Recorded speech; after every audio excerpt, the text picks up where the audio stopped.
Max, thank you. Hurricanes are known for strong winds and heavy rain in coastal areas of the U.S. But as we saw with Beryl, these storms can still have an impact further inland. And that's just what they did this week. Meteorologist Halen Wilhite joins us this morning to explain why that happened. Hey, Halen.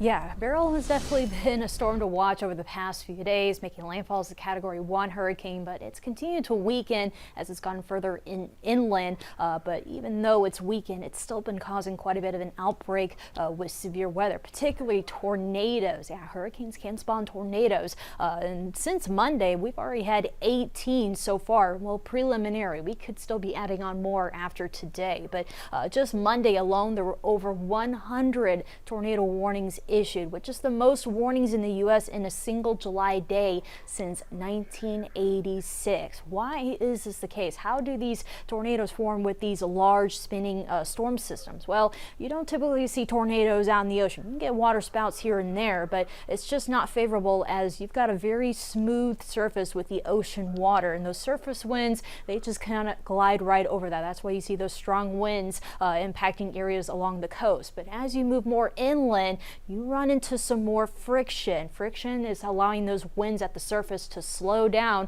while the upper level winds are staying relatively strong. And so this creates the key ingredient of wind shear. This is what we need for tornadoes to at least grab a hold of. And then when you get these embedded thunderstorms in the outer bands of the cyclone, you can get these weak shore-lived tornadoes and sometimes numerous ones, just like what we saw on Monday in Louisiana, Arkansas, and Texas. Plenty of tornadoes can form from these, and you can actually get a stronger tornado or two with some of these outer bands as well. And again, this is still causing more severe weather later today, this time more into the northeast part of the country. Yesterday was the Midwest, and then on Monday it was more for the south. So just something to always be aware of. Even though we are not particularly affected by hurricanes, they can still cause quite a bit of some active weather across the country.